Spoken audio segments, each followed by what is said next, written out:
Hello from sunny Budapest. I'm only here for 2-3 days, but I will be coming back. It's so beautiful, highly recommend.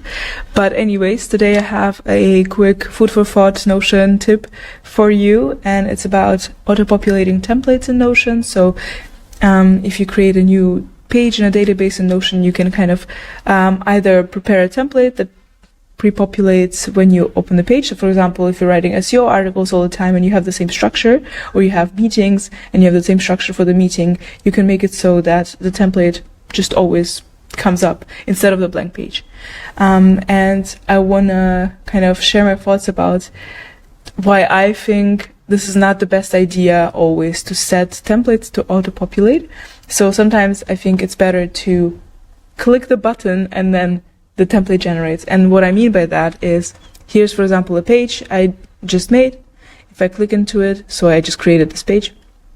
This is the template I mean. This is a very long, very detailed template for our SEO blog posts. So everything I need to fill out, from secondary keywords, tools, resources, metadata, review date, competitor references, ranking articles, tone of voice, competitor headings, everything I need. It's very detailed, but because it's also so detailed and we're always trying to optimize it, it always is changing. So I might want to fix a typo, or I might want to change some of the properties here, or change the structure.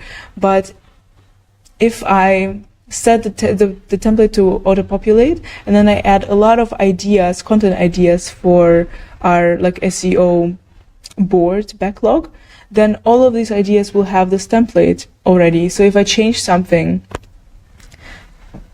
these older pages that I created before will have the old template, and I will have to click into this card and then delete all of this. And then I'm going to have to click on generate the template again. So that is kind of a manual step. If you've added 20 content ideas to your content calendar, or 100 ideas, and then you had the auto-populate templates feature on, then you're going to have to manually add it, or remove the content, and then generate the template again if you made any changes to the template. So how you can set that up is, if you click on this arrow here, you can see my template is here, that you just saw, like the SEO template, this one. I have it, I have it here, and I don't have it as default. So as default, I have the empty page, which is the standard thing Notion does if you create any template. Default is empty, and then the untitled, which is my template. I don't like really giving it a name, because then I have to edit the title. You can set it as default, as you see here, but you don't have to. So I would suggest you rather keep it as empty. If it's like a very detailed template that you have to edit all the time, that you kind of tweak all the time, I would suggest you don't use the set as default feature, because then you can still make changes, and then for the future blog post or content pieces that you're writing, the template will always be kind of the updated version, the latest version. Does it make sense? I hope it makes sense. But yeah, here's also another example. I'm going to add a new page and blog post. And as you will see here, nothing is here, because as default, I have selected empty page.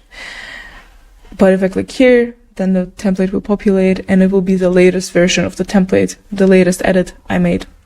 So that's kind of also a mistake I made in the beginning. I've set the template to auto-populate, and then I had to edit manually all of the other templates that already generated automatically, because I had like a typo in there. So I think it's an important topic to talk about, and I hope this helps. And let me know if you want to learn anything else about Notion.